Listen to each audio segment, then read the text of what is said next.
কার interview নিচ্ছেন জানেন? না ভাই, আমি আপনাকে চিনতে পারি না। কে আপনি? গরু চোর না ছাগল চোর নাকি মানুষ চোর? মানে কিছুই না, চুলের স্টাইল দেখে বোঝা যাচ্ছে ছাগল চোর। ছাগল চোর বা গরু চোর এতে কোনো বেশি হইতে পারেই না। কি সাক্ষ্য প্রমাণ আছে তোমার কাছে?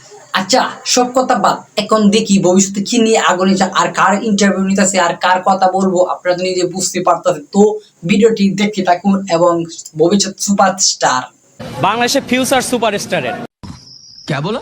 বাংলাদেশের ফিউচার সুপারস্টারের ও আচ্ছা, এই কথা।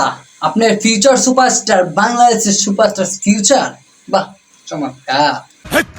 কি বলছিস তুই? কি ভাইয়া, তোমার কি টার্গেট এখন পাল্টা গেছে? এখন কি তুমি ছাগল চুরি গরু চুরি তোয়া বাদ দিয়ে এখন কি মুরগি চুরি ধান্দা করতেছ? এসব বাদ দেও, ভালো কাজে যুক্ত হয়ে যাও। বুঝতে পারছো আমার কথা? আসলে আমার এখন থেকে একটাই টার্গেট, একটাই ইচ্ছা। আস্তাগফিরুল্লাহ, তো মুরগি চুরি বাদ দিয়ে এখন থেকে অনেক বড় উঁচু লেভেলে গেছে গা। ওখান থেকে শাকিব খান সুপারস্টার হওয়ার জন্য প্ল্যান করতেছে।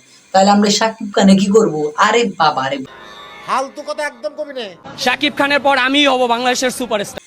এই যে মোনা, তোমাকে কইলে একটা কথা বলে শুনো।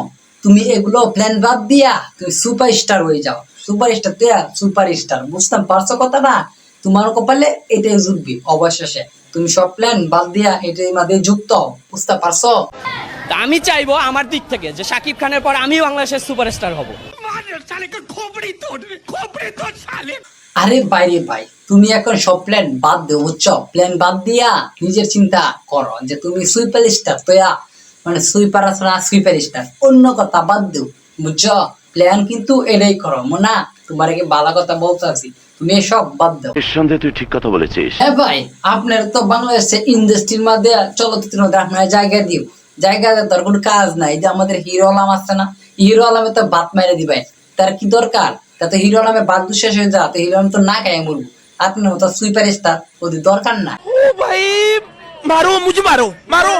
আমি যদি কখনো বাংলাদেশ ইন্ডাস্ট্রিতে আসলে চান্স পাই, তাই তো বলি ভাই, চুলের স্টাইল এরকম কেন? এরকম চিন্তা ভাবনা থাকলে তো চুলের স্টার এমনিতেই শেষ হয়ে যাইব। যাই হোক, যেটা পারস এটা করিস, বাদ দে সব। আমি গরিবের বন্ধু হিরো আলম, এবার লাগাবো ওর মলম। বলতে পারি ভাই যে